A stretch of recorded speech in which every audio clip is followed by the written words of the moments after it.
Day one, I presented our gameplay team with what I thought was almost an impossible task, and that was to make our game look and feel way better than it ever has in the past. A major theme for us this year was this idea of the living world. Typically in basketball games, every team has kind of felt the same.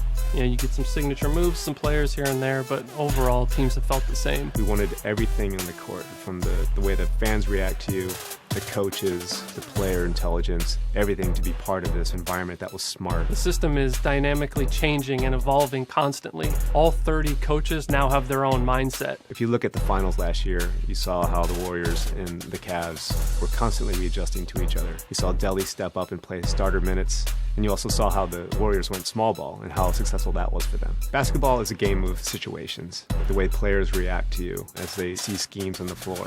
The way the coaches can see the patterns that you're trying to do and recognize it and adapt to it. In the regular season, Greg Popovich may give you just his base general pick-and-roll defense. But say you have success in Game 1 of the playoffs versus them, Game 2 is going to be entirely different. All these things make you have to step up to the challenge and come up with ways to solve these problems. Fundamentally, every single game relies on a good motion system, and basketball is no different. Situational movement gives the players the ability to detect when and how to move around the floor. It allows our players to detect opportunities. So with Steph Curry, you're going to see him come off an off-ball screen to get open at the three-point line if the opportunity presents itself. If it's not there, he's going to cut to the basket and deviate the plan. He's not stuck in anything. He can continually evaluate the floor. Things like that we can never do before. And now with this new system, we can do those things. We really feel like the X's and O's of NBA basketball have never been replicated this true to form ever before.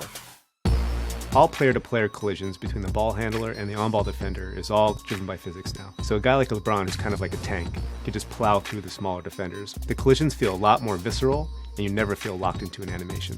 We've also expanded our signature size-up functionality. So now every player has up to 4 size-ups they can do in any direction, and they look and feel beautiful. Post this year was completely rewritten from the ground up. The guys did a phenomenal job of just making it feel a lot more free. You feel like you have complete control over your player at all times. For NBA 2K16, we implemented a foot planting technology that detects exactly when your toe touches the floor and when it leaves the ground. What this does is actually it adds visual authenticity to player movement, and you can actually feel the physics, change in direction, cutting, overall player velocity. In the end, it gives us this visual authenticity in the game. And on the sticks, now we have 3 dedicated pass buttons that give you instant access to any pass type you'd want to throw. So bounce passes, flashy passes, lobs, alley-oops. This is easily the best looking, the best feeling, and the most realistic 2K basketball we've ever made. Well, winning is not a sometimes thing, it's an all-the-time thing. So this year, we had to top what we did last year. NBA 2K16 is going to be the smartest game of basketball we've ever made. It's going to have the most realistic physics you've ever seen in a basketball game. It's going to have storylines from game to game that change all the time. I can't speak highly enough of our gameplay team and what our engineers pulled off this year. They really pulled off the impossible. NBA 2K16 is going to be the most authentic sports gaming experience that you've ever played.